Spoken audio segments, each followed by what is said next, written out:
for the sting. Alright. Hello, today I'll be showing you how to tune a guitar as well as many other things, but let's take it step by step, and I'll be starting with tuning.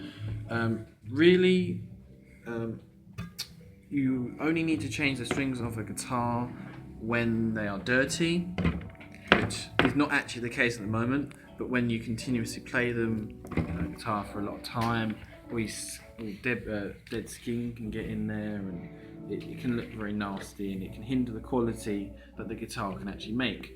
So that will be one primary reason that you would change the strings on the guitar.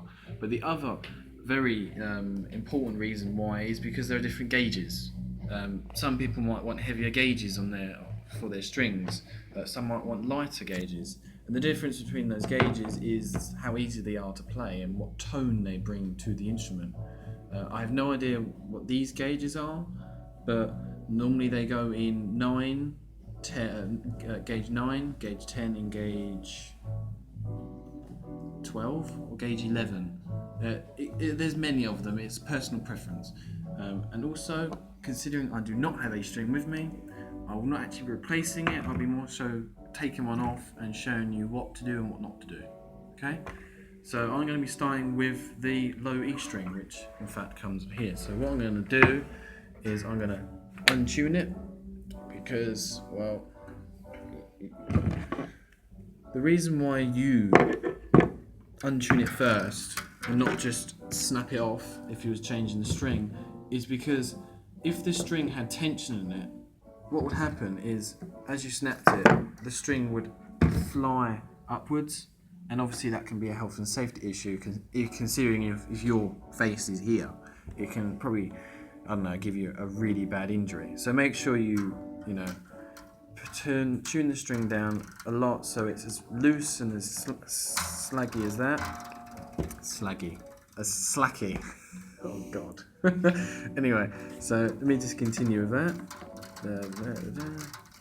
And as you can see, I can take the string off from the neck. This is right to actually untune it more.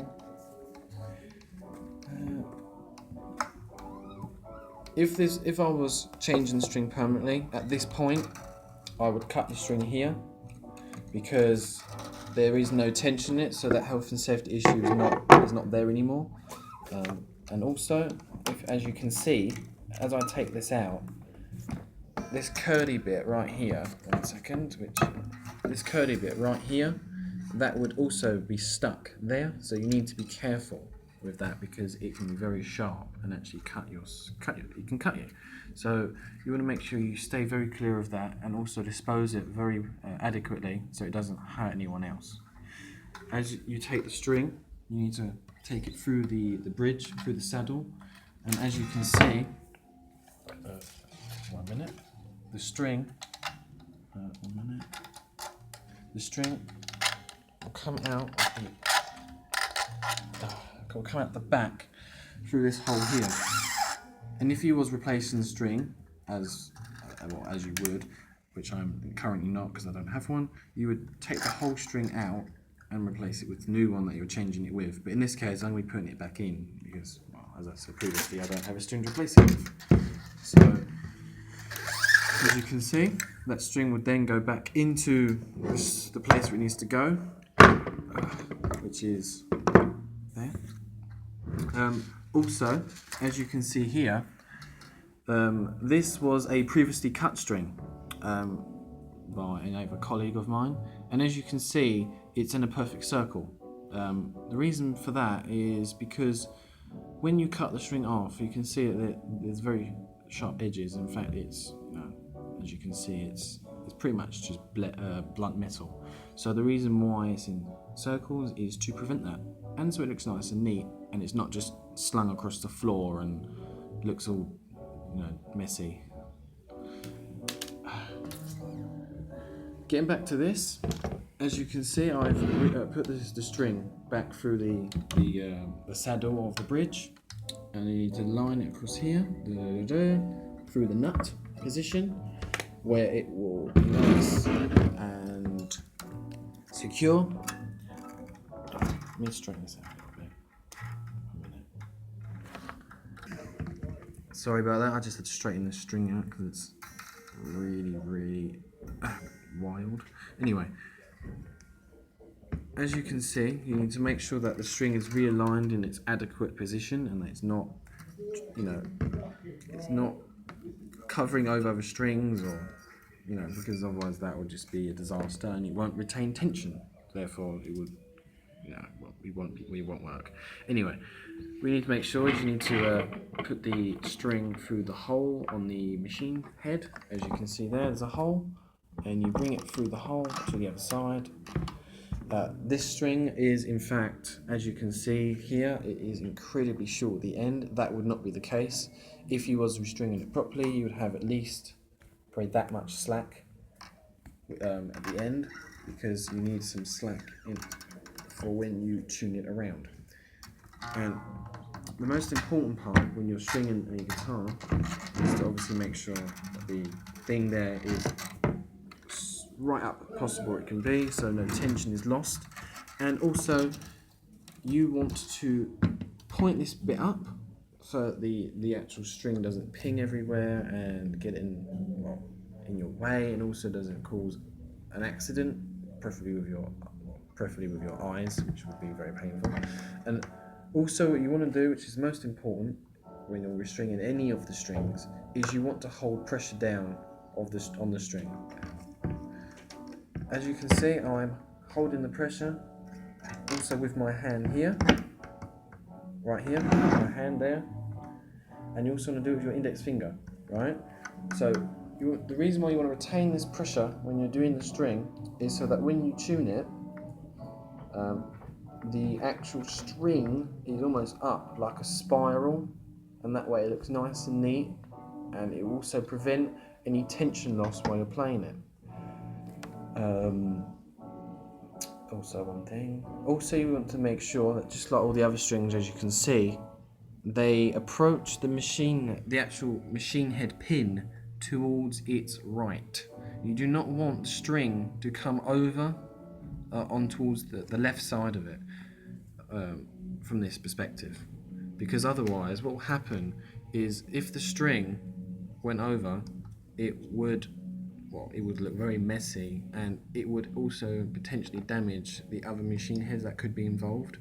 Not also bearing in mind that you could lose tension while you're playing, which could make you look a bit daft.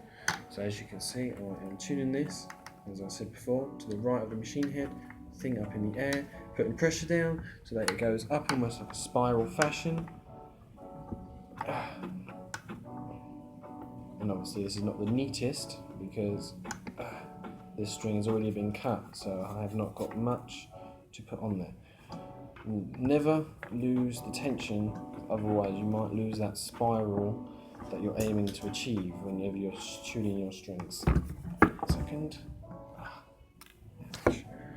As you can see, if you look very closely, actually wait, there's not enough on there, but I can't do much.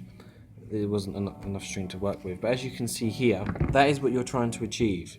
You want it to spiral up, and that way the string was nice and neat, and also doesn't cause an issue. Let's see if I can get more on that. That's just the tension. Right, now the string is on there. First thing that I always do, although some musicians decide to leave it on, is this little thing here. I personally just cut it straight off, because if you have that poking around, it can get in the way. It can also cause pain, just like as I was mentioning with this. You know, it's a bit of metal poking out, so I don't know, why you want to keep it out. So it's best advised you get rid of it and you throw it in the bin properly and without hurting anyone else. Okay, now that I've done that, I'm going to tune it. And the reason why you tune it is because, well, every string needs tuning. Okay, there we've got a tuner to help me, and considering this is the low E string, this needs to be an E. Second. Right.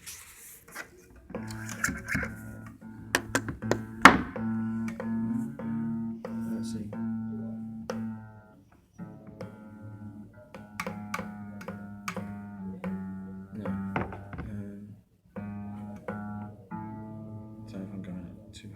second. Yeah, I need to go down.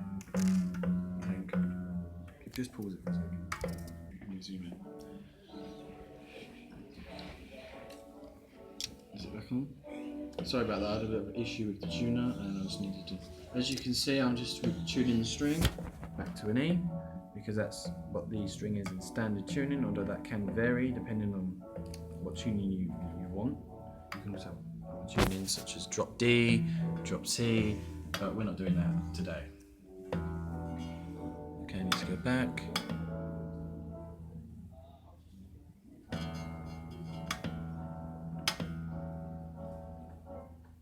Okay, also another important thing when you're tuning is to always make sure that you always go up when you tune it to the note. In other words, I'll show you an example. And the reason for this is because if you was to tune it down to the note, you actually leave slack on the string. So that when you play, particularly quite hard if you was playing rock or some sort of metal genre, the string would regain its tension because the slack is then because then the slack is not there, so therefore the string retains on that tension and can untune the string. Sorry. Right. I'll show you an example here. Right. This is D.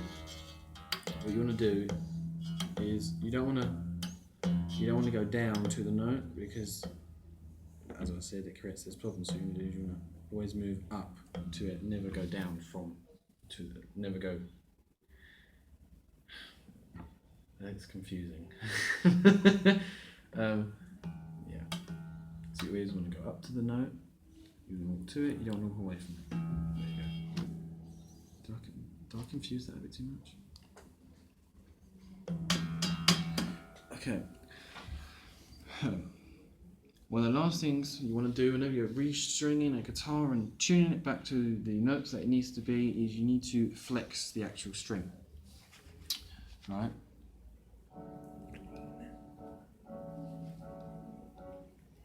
Pause that. Oh. Obviously, bearing in mind, one little important thing I forgot to mention while I was doing it was that whenever you restring the guitar, it is always advised that you clean the fretboard of the guitar, although this one is not dirty, in fact it's actually pretty clean. It's because if you do not clean it, you'll notice that around the edges of the frets you get what looks like muck, right? It will become very, very dirty, and that is mainly because of the skin from the fingers as you're playing. You can also get dust in the air. It can be all sorts of things, and this can affect the quality that your guitar has. So obviously by cleaning it, not only does it look nicer and it shows that you care for your instrument, but it actually makes you sound better, even though it's just a small difference. Getting back to the restringing of the guitar, the last thing you want to do is to flex the string, and the reason why you're doing this is because it's a new string, so the new string has no wear in it. It's completely brand new, and when a string is new and you start playing it, it hasn't stretched. So what happens if you don't flex it, as I'm about to show you right now, is the string stretches, and therefore by stretching it changes the tension that the string has, and therefore by changing the tension it changes the note, and when the note is changed the string can become incredibly out of tune. So that is something you always want to keep in mind and never forget to do. As you can see, I'm going to take the string by the 12th fret and I'm going to essentially lift it in the air for a couple of seconds at a time, a couple of times in general. I'm going to go down the fret, like say 2 frets every time more or less. You just want to give the string a proper, almost like a workout. Do that a couple of times. Obviously don't do it so hard and so vigorous that you actually break the string, because then you've essentially done all that for nothing. Sorry about that. I've done that 2 times, as you can probably notice. I'm going to try and retune it, and if you look at the tuner, it is actually detuned by, essentially it's becoming E flat. So as you can notice, by doing that, the string has stretched and the tension has changed, so you don't really, what you want to do is you eliminate that possibility of it stretching so that the tension never changes and the string never stretches. As you can see, I've retuned it. And that's how you restring and tune a guitar properly. How long was that?